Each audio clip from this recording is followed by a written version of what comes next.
Hi friends, happy Friday, it's Raina, and today we're going to go back to the zoo for another story about a curious little monkey who's going to get into some trouble. Let's check it out. Today's book is Curious George Goes to the Zoo, written by the author Cynthia Platt, and the pictures are by H.A. Ray and Mary O'Keefe Young. Let's see what's going to happen to Curious George. I wonder.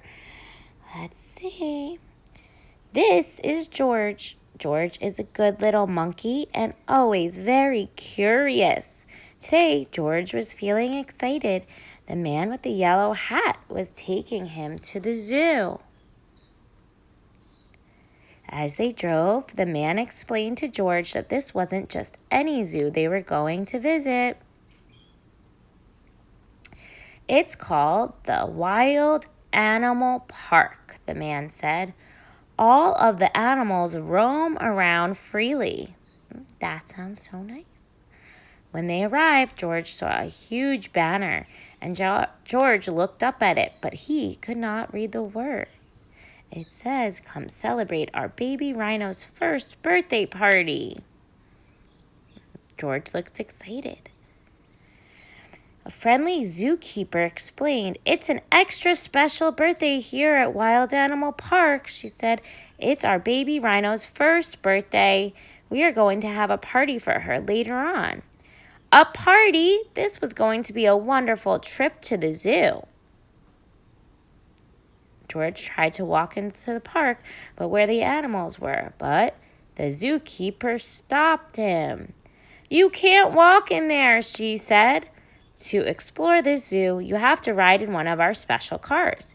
And she pointed to a huge car that had no roof on it. It says, "Zoo car." Oh my, what fun this was going to be. George and his friend climbed on board and the car drove into the park. Soon they were in the midst of the Wild Animal Park.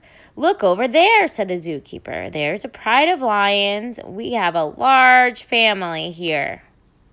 Look what else they see. Some giraffes and zebras. George pointed the other direction. "Yes, George," said the zookeeper. "I see giraffes too. Their tall necks help them eat leaves from the treetops, and there are 2 ostriches running away." George was happy to be seeing so many amazing animals. The zoo car drove past a small pond. Pink flamingos waded in the water. Their heads bobbed up and down as they walked on spindly legs. "The flamingos turn pink because they eat so many tiny pink shrimp," said the zookeeper. But George was not listening. He had never seen flamingos before. He was curious about how those flamingos were moving.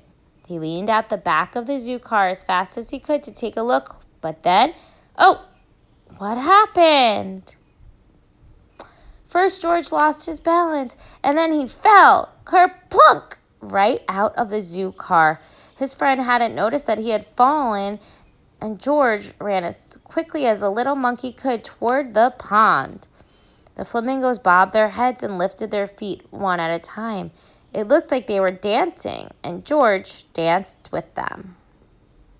Suddenly, the water in the pond started to move. Then a hippo popped its head from out of the water. What a surprise! George stopped dancing to take a look. The hippo opened its huge mouth as if it was yawning. George opened his mouth wide too. It was fun to act like the hippo. Just then, George noticed that something was rustling in the reeds near the pond, and George was curious. He wanted to see what was there. In an instant, he jumped over to the reeds, and he poked his nose inside and saw a baby rhino.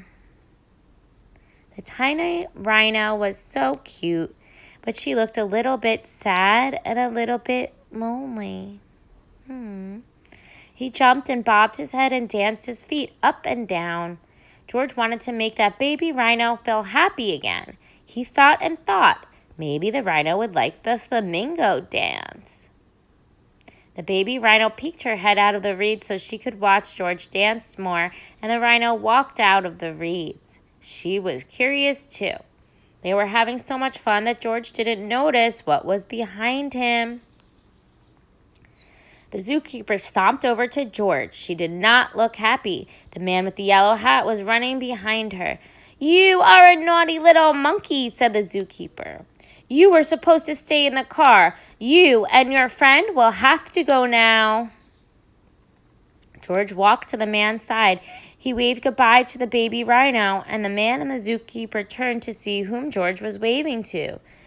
"The baby rhino! Why, we've been looking for her all day," said the zookeeper. "She got separated from her mother." George was glad to see the zookeeper looking happy again. He and the man started walking towards the exit. The zookeeper ran to stop them.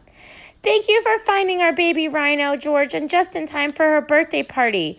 Will you join us for some cake?" George jumped with glee. He had forgotten about the party, and he did love cake. The man and George followed the zookeeper and baby back to the zoo headquarters. The rhino's mother was waiting for her there. The zookeeper brought out a special birthday cake that was shaped like a rhino, and George had never seen a cake like that before. "You can have the first piece, George," said the zookeeper. "I also have a special treat just for you." She placed a bunch of bananas in front of him. George was very happy to have a tasty banana, but he saved some room for cake too. Are you curious about animals? Hippopotamuses can live in the water or on land. On a hot, sunny day, though, they prefer to use water or mud to cool themselves off.